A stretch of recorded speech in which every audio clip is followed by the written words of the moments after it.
Hello everyone, welcome to smart study by Jyoti Nain. मेरा नाम है ज्योति और आज का टॉपिक है हमारा रेस्टोरेशन कॉमेडी। इससे पहले हम रेस्टोरेशन एज में सबसे पहले हमने किया था पॉलिटिकल बैकग्राउंड, फिर हमने किए थे जॉन ड्रायडन और फिर हमने किया था रेस्टोरेशन ट्रेजेडी। आज हम करेंगे रेस्टोरेशन कॉमेडी। ठीक है, रेस्टोरेशन ट्रेजेडी में हमने किया था थॉमस ऑटवे। उनके दो वर्क इंपॉर्टेंट थे जो ट्रेजेडी हैं दोनों। पहला था ऑर्फन, उसका सबटाइटल इंपॉर्टेंट है द अनहैप्पी मैरिज। फिर हमने किया वेनिस प्रिजर्व्ड, उसका सबटाइटल है द प्लॉट डिस्कवर्ड। फिर हमने किए निकोलस रो, वो भी इंपॉर्टेंट है क्योंकि वो फर्स्ट एडिटर ऑफ शेक्सपियर, मतलब वो शेक्सपियर के फर्स्ट एडिटर थे। ठीक है, इसलिए इंपॉर्टेंट बनते हैं। और फिर एक हमने किए थे डेवनेंट। ठीक है, उनमें गोंडीबर्ट था उनका एक वर्क। तो इस टाइप से हमने रेस्टोरेशन ट्रेजेडी की थी। आज हम करेंगे रेस्टोरेशन कॉमेडी। तो चलिए स्टार्ट करते हैं। रेस्टोरेशन कॉमेडी और कॉमेडी ऑफ मैनर, जैसा कि मैंने जब लास्ट लेक्चर में मैंने बताया था, जो रेस्टोरेशन प्रोज को टू टाइप से डिवाइड किया गया है, एक रेस्टोरेशन ट्रेजेडी, एक रेस्टोरेशन कॉमेडी। तो रेस्टोरेशन कॉमेडी को दूसरा नाम क्या है, क्या बोला जाता है? Comedy of manner. It is also called anti sentimental comedy और रियलिस्टिक और सटायरिकल कॉमेडी। ठीक है, इसको रियलिस्टिक भी बोला जाता है और सटायरिकल भी। इसको आर्टिफिशियल कॉमेडी भी बोला जाता है। ठीक है, क्योंकि ये क्या करते थे, जो ये कॉमेडी होती थी, इसमें they question and comment upon manner and social convention of upper class. ठीक है, जो अपर क्लास है उसको ये बोलते थे ये आर्टिफिशियल सोसाइटी है, मतलब ये दिखावा ज़्यादा करते हैं, मतलब अपनी रियल पर्सनैलिटी दिखाना नहीं चाहते, दिखावे में ज़्यादा विश्वास करते हैं, अपने मैनर्स को दिखाते हैं, मतलब अच्छे से सोफिस्टिकेटेड बन के दिखाते हैं, जो ये अपर क्लास है। मतलब इनका मेन एम क्या था, किस पर सटायर करते थे ये? अपर क्लास पर, उनके मैनर्स पर, उनकी सोशल कन्वेंशंस पर। That is why it is called anti sentimental comedy या फिर रियलिस्टिक या सटायरिकल कॉमेडी। और इम्पोर्टेंट है जहाँ से पता ही चलता है, कॉमेडी ऑफ मैनर, किसके मैनर की कॉमेडी करते थे ये? अपर क्लास की। और कैसे करते थे? इनके जो कैरेक्टर्स होते थे ना, वो होते थे फोप या रेक्स। फोप या रेक्स क्या होते हैं? फोप वो होता है जो अपने पहनावे को लेकर ज़्यादा सेंटिमेंट होता है, अपने मैंने क्या पहना हुआ, मैं कैसा लग रहा हूँ, इस टाइप से। या रेक क्या होते हैं? वुमेनाइजर। ठीक है, इस टाइप के इनके कैरेक्टर होते थे, which were based on Greek characters. जो ग्रीक कैरेक्टर्स होते थे उन पर बेस होते थे ये, इनके जो कैरेक्टर्स होते थे कॉमेडी ऑफ मैनर या रेस्टोरेशन कॉमेडी के जो कैरेक्टर होते थे, किस पर बेस्ड होते थे? ग्रीक कॉमेडी के कैरेक्टर्स पर। वो किस टाइप के होते थे ग्रीक कॉमेडी के character? Stock character. Stock character क्या होता है? जो कैरेक्टर बार बार रिपीट हो, उस टाइप की, मतलब जनता को पता होता है, ऑडियंस को पता होता है कि मुझे उससे वो फैमिलियर होती है उस जो कैरेक्टर से। ठीक है, लाइक कैसे होते थे? Like braggart soldier. ये ब्रैकेट सोल्जर क्या होते हैं? जो अपने बारे में सेखी मारते रहते हैं, अपनी तारीफ खुद करते रहते हैं। ठीक है, तो चलिए नेक्स्ट करते हैं। अब बात करते हैं रेस्टोरेशन कॉमेडी की। ये ओरिजिन कहाँ से हुआ है?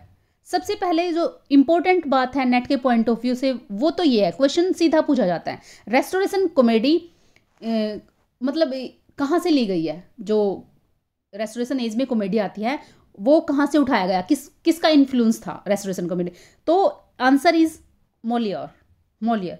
ठीक है, ये राइटर होते हैं, फ्रेंच राइटर होते हैं 17वीं सेंचुरी में, मोलियर, उनका इन्फ्लुएंस था रेस्टोरेशन कॉमेडी में। सीधा आंसर ये बनेगा। लेकिन क्या इससे पहले कॉमेडी ऑफ मैनर नहीं थी? क्या कॉमेडी नहीं थी इससे पहले? थी। तो उसकी बात करते हैं हम, ओरिजिन कहाँ से हुआ है। लेकिन अगर बात करें रेस्टोरेशन कॉमेडी की, उस पर इन्फ्लुएंस किसका था? मोलियर के। ठीक है, इवन उनके जो वर्क है ना, ये वर्क मैंने यहाँ पे दिए हुए हैं, इनको देखने से बिल्कुल आपको पता चलेगा भाई, बिल्कुल इनकी टिटो कॉपी की हुई है। एक तो बिल्कुल नाम से ही, स्कूल फॉर वाइव्स एक वर्क आएगा, स्कूल फॉर स्कैंडल, टाइटल को भी थोड़ा सा कॉपी किया गया उन्होंने, थोड़ा क्या बहुत कुछ। फिर इनका दूसरा वर्क है इम्पोस्टर, और तीसरा द मिसएंथ्रोप। ठीक है, इंपॉर्टेंट है ये सभी वर्क इनके। अब तो बात हुई मोलियर की। अब बात करते हैं कहाँ से रेस्टोरेशन कॉमेडी का ओरिजिन कहाँ से हुआ, कहाँ से आई है। मतलब इससे पहले एग्जिस्ट करती थी? हाँ, करती थी। कहाँ पे करती थी? ग्रीस में। अभी बताया ना मैंने, इनके कैरेक्टर्स किस पर बेस होते थे? जो ग्रीक स्टॉक कैरेक्टर्स हैं उन पर बेस्ड होते थे। तो वो ग्रीक कॉमेडी, जहाँ पे वो कैरेक्टर स्टॉक कैरेक्टर थे, वो ग्रीक कॉमेडी, उसको क्या बोला जाता था? उसको न्यू कॉमेडी बोला जाता था। ठीक है, न्यू कॉमेडी कहाँ किस कॉमेडी को बोला गया? क्लासिकल ग्रीक कॉमेडी को न्यू कॉमेडी बोला गया। उसमें एक इंपॉर्टेंट राइटर आते हैं मिएंडर, ठीक है, वो न्यू कॉमेडी से ही रिलेटेड थे, ठीक है, इस टाइप की कॉमेडी लिखते थे। और ये जो मिएंडर है या फिर न्यू कॉमेडी का इन्फ्लुएंस कहाँ पे देखा जाता है? प्लूटस एंड टेरस, ये हमारे जो रोमन प्ले राइट हैं, प्लूटस एंड टेरस। अब ये करेक्टर नहीं, ये जो राइटर हैं, आपको कुछ याद आया? बेन जॉनसन, हमारे बेन जॉनसन जो एलिजाबेथन एज में आते हैं, उनका एक कॉमेडी ऑफ ह्यूमर होता है, ठीक है, वो इन्वेंट करते हैं, मतलब वो इन्वेंट नहीं करते, इन्वेंट तो ये करते हैं प्लूटस, वो उसको यूज़ करते हैं, उसको ज़्यादा पॉपुलर करते हैं, उस टाइप की कॉमेडी ज़्यादा लिखते हैं, ठीक है। लेकिन बोला जाता है उन्होंने यहीं से कॉपी किया प्लूटस की। और प्लूटस की जो कॉमेडी थी वो जो उन्होंने कॉमेडी ऑफ ह्यूमर प्लूटस ने कॉइन किया था ना, कॉमेडी ऑफ ह्यूमर, उनका एक वर्क आता है पोर्ट ऑफ बेशिल, वहाँ से आया था कॉमेडी ऑफ ह्यूमर, ठीक है। क्या बात हुई? कॉमेडी ऑफ ह्यूमर कहाँ से आया? प्लूटस के पोर्ट ऑफ बेशिल, ठीक है। और किसने कॉपी किया है? हमारे बेन जॉनसन जी, जो एलिजाबेथन राइटर थे। और जो अब बात मैं जिस कॉमेडी ऑफ मैनर की बात कर रही हूँ, उसका ओरिजिन कहाँ पे था? न्यू कॉमेडी में, जो एक ग्रीस कॉमेडी थी, ठीक है, क्लासिकल ग्रीक कॉमेडी थी। बात इतनी है और कुछ नहीं है। अगर सीधा क्वेश्चन पूछा जाता है आपसे किस जो कॉमेडी ऑफ मैनर पर किसका प्रभाव दिखाई देता है, तो वो है फ्रेंच कॉमेडी। और फ्रेंच कॉमेडी भी किसकी? मोलियोर की। जैसे मैंने ट्रेजेडी में बताया था ना, रेसिन और कॉर्नेल, उनका इन्फ्लुएंस दिखाई देता है हमारी ट्रेजेडी पे, रेस्टोरेशन ट्रेजेडी पे। अभी कॉमेडी पे किसका है? मोलियोर का। इंपॉर्टेंट क्वेश्चन है यहाँ से, और इनके वर्क याद रख लेना, school for wives, the impostor और द मिसएंथ्रोप, ठीक है। तो चलिए स्टार्ट करते हैं आगे। अभी बात करते हैं, जैसे मैंने बेन जॉनसन की बात की थी ना, इनकी कॉमेडी ऑफ ह्यूमर थी, ये मैंने बता चुकी हूँ। और क्या है, मतलब ऐसा बोला गया है मोलियोर के साथ साथ बेन जॉनसन का भी इन्फ्लुएंस है कॉमेडी पर, ठीक है। अगर ऑप्शन में मोलियोर ना आए, बेन जॉनसन आ जाए, तो उस पर क्लिक कर देना आपको, ठीक है। क्लिक मतलब टिक कर देना आपको, है ना। अभी जो कुछ एग्जांपल्स देख लेते हैं जो कॉमेडी ऑफ मैनर के हैं। विलियम वाइचरले, द कंट्री वाइफ, और William Congreve, the way of the world, ठीक है।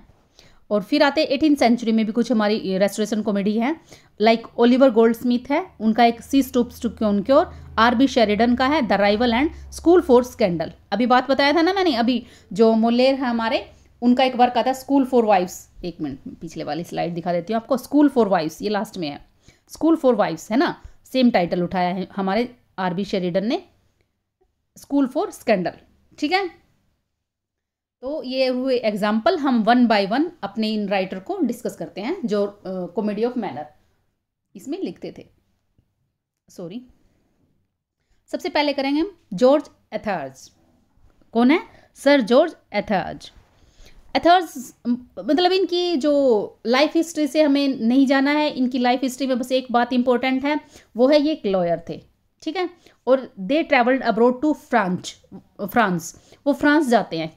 क्यों इंपॉर्टेंट है ये बात? क्योंकि इसलिए इंपॉर्टेंट है, जो कि हमारी कॉमेडी ऑफ मैनर है उस पर इन्फ्लुएंस किसका है?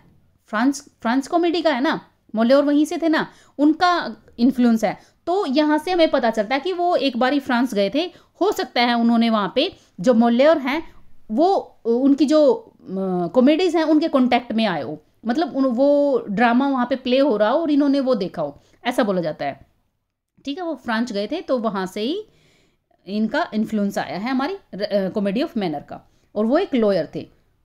हाँ, एक और है, ये बोला जाता है कि वो ही वॉज अक्वेंटेंस, मतलब वो जो ये कुछ राइटर्स हैं, ये भाई ऊपर क्यों नहीं जाता, हटाना ही पड़ता है इसको, इस आइकन को, जो जिससे मैं पेन यूज़ करती हूँ। चलिए स्टार्ट करते हैं दोबारा से। तो ऐसा बोला जाता है, बस इसको लास्ट वाली लाइन को पढ़ लो, ऐसा बोला जाता है, जो मैंने हाईलाइट कर रखे ना, जो दो राइटर लास्ट में, Roger de Robin and comedy बेजी, इनके कॉन्टैक्ट में भी थे, उनके फैमिलियर थे, उनको जानते थे, ठीक है, इनको याद कर लेना, रोबिन एंड बेजी। अब इनके वर्क्स हैं, ठीक है, दो वर्क्स हैं, इनके टाइटल इंपॉर्टेंट है, बस टाइटल याद रख लेना, द कॉमिकल रिवेंज, इसका सब टाइटल भी इंपॉर्टेंट है, द कॉमिकल रिवेंज और लव इन ए टब। दूसरा वर्क है इनका she would if she could, it is a comedy of action, ठीक है, टाइटल याद रखना है, ज़्यादा डीपली मत जाना।